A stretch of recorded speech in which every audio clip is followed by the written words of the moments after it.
Welcome to week 3, lecture 3.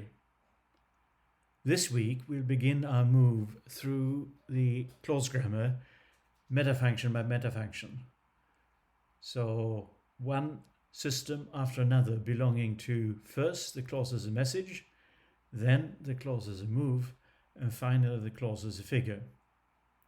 Today we take our first step into the textual grammar, the grammar of the clause as a move. As a message in a progression of messages in text.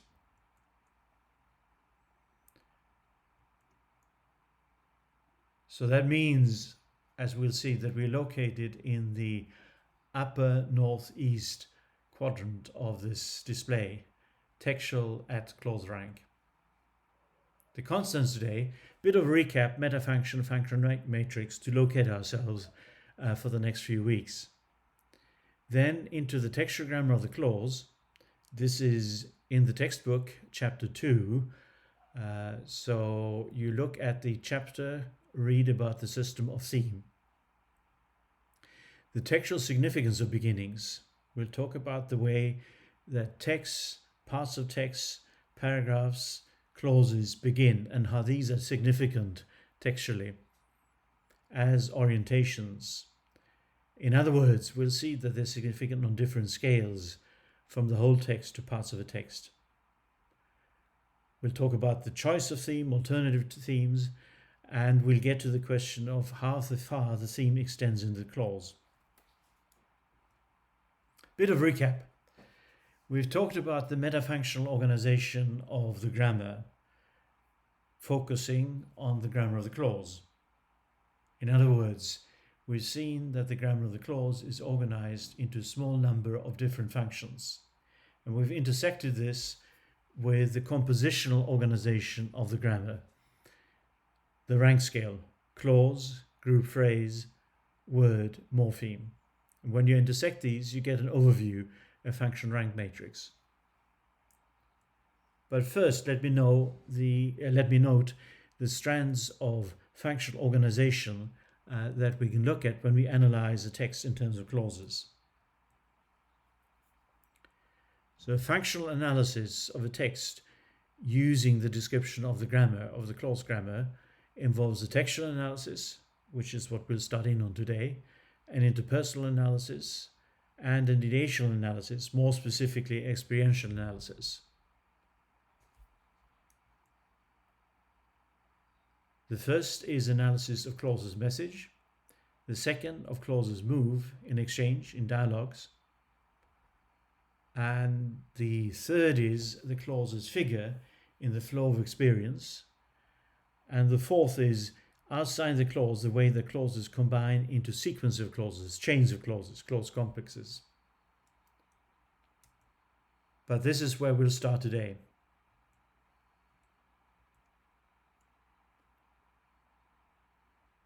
This means that we can look at any one clause from three angles. Textually, as clauses message, interpersonally clauses move, and experientially clauses figure. A clause does all these three things at the same time. It weaves together these different strands of meaning. Message, move, figure.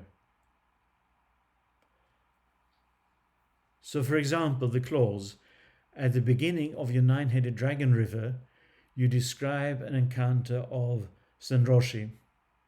You describe an encounter with Senroshi.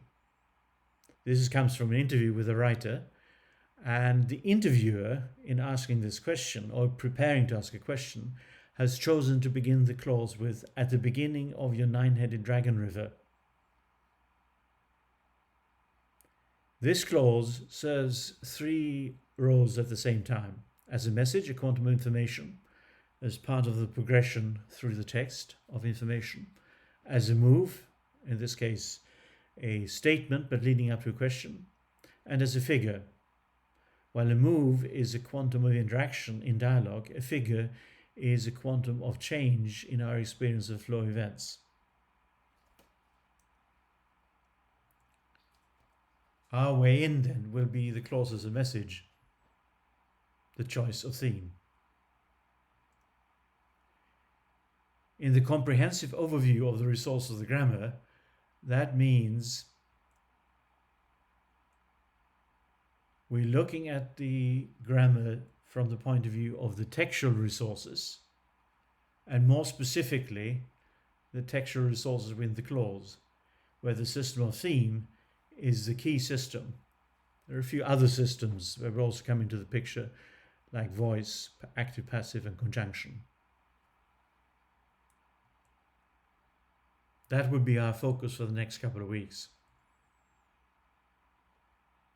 So the functional tour through the resources of the grammar that we're starting starts textually.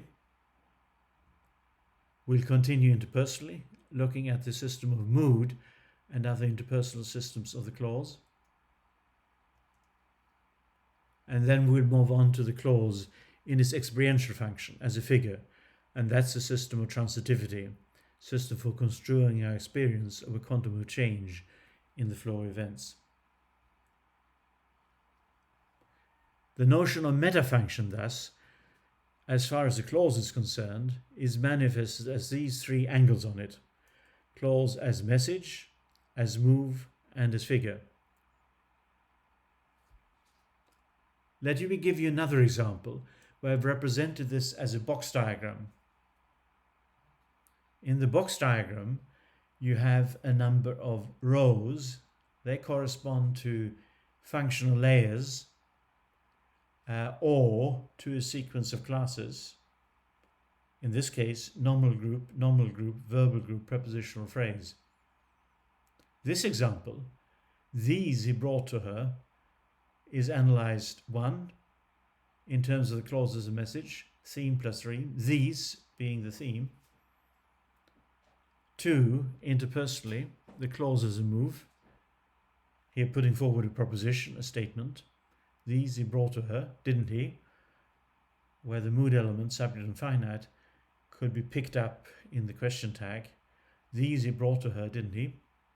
And then finally, as a quantum of change in the flow of events, as a configuration of a process, brought, participants, actor, the one doing the bringing, goal, what is being impacted by the bringing, and then the beneficiary, the recipient, to her. In other words, as we saw last week, any clause will be analyzed textually, colored yellow here, interpersonally, colored red, and experientially, colored blue.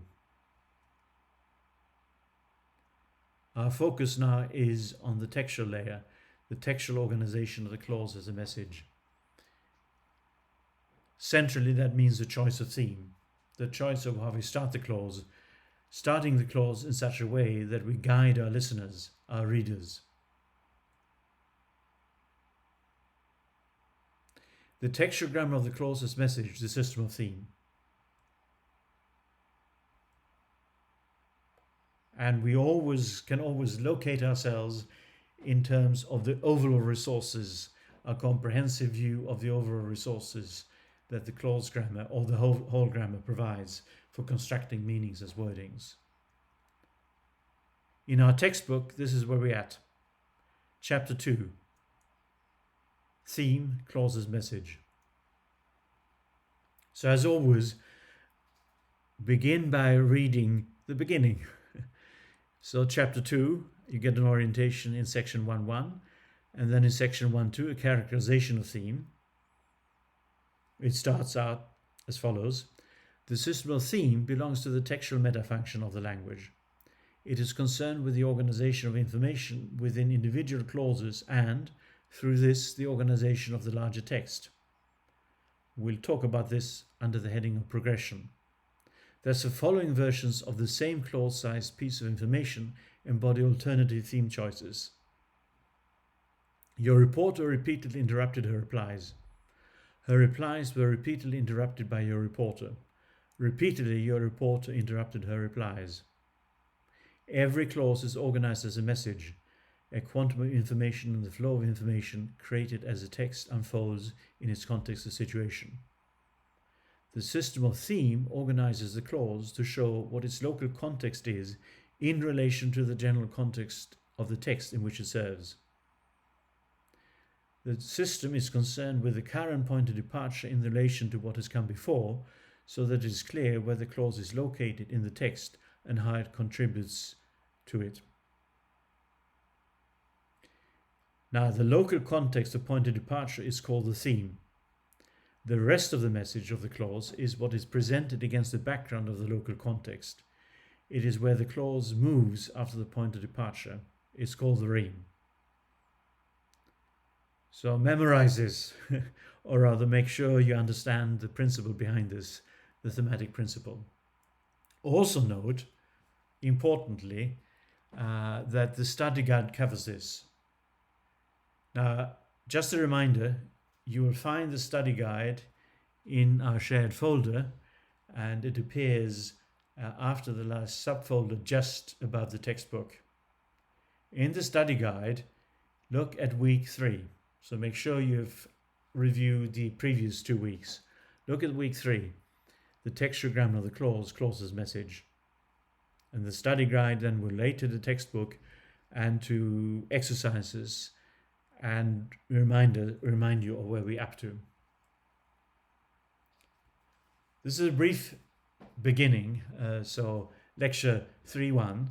Next, we will turn to textual beginnings. So that's the next segment of lecture 3.